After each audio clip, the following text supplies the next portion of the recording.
We're in Cape Coral.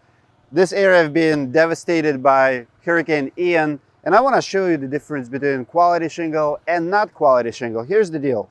We have a Tamko Heritage here. I'll review it really quick one more time, why I don't recommend Tamko Heritage. Tamko might have a good product, but this is not one of them. When you look at the area after the hurricane, when you look at the aerial view of the roofs, you will always see quality roofs versus not quality roofs. You will see houses destroyed and houses still intact staying. The problem is that we have minimum code requirement, minimum standard, and manufacturers are meeting that standard, but they don't like when roofers are showing you the difference in the product. Not every product is the same, and Tamko is a great example of it. It's a little details between good, better, and best. Little. It could be 5–10%. On the outside, the product will always look very similar. As a matter of fact, they look like the same person, the same designer designed them. This is architectural shingles here, but if you've been in the game for a long time, you will see little details and you will know the performance of that product. Like for example, even for installers, the nailing zone, you open it up. I mean, I don't understand why they have this line. It means nothing to the installer. You cannot nail it here. Nailing zone is very small. These guys have to put 2,000 nails and they have to follow this tar line. Their gun's gonna be getting gunky, and it's very easy to miss because you're supposed to install in a double bonded area here. And the problem with that is because how small it is. Anyway, product is not consistent. I've been opening a few bundles here. You see this little tiger tooth, like on this shingle right here. It's actually a little bit shorter, like even within the same bundle, which means these two shingles were made within seconds from each other.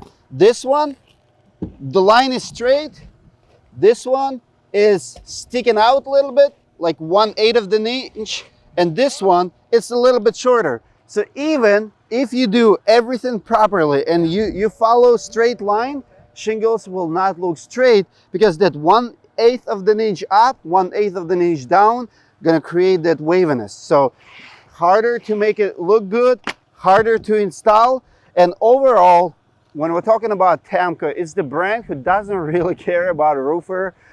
When COVID-19 started, it was the first brand within first 2 weeks when we have a first person in the United States with a COVID, they are been sending them. Tamko canceled their rebates program.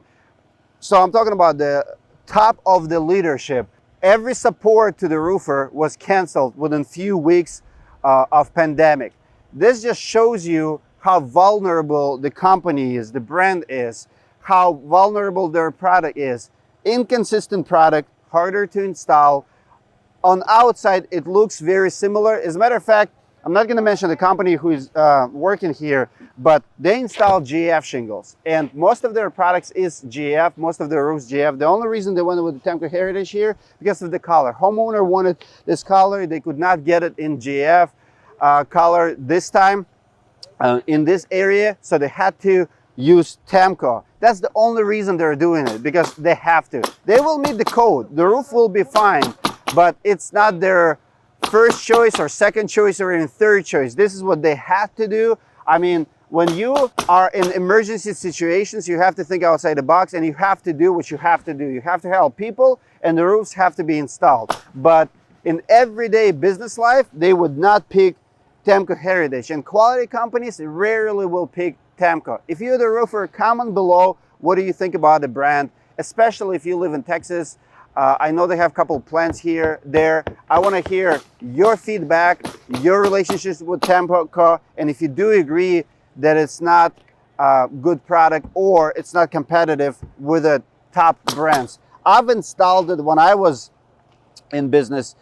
I installed it on one apartment complex because we had to, and we put 3 crews on that roof. The roof was so hard to be consistent because of the tiger tooth, all the problems we have in Minnesota with Tamko, I see them today in Florida. So Tamko, you guys need to step up your game. This is not the product we recommend. This is one of the products we don't recommend publicly.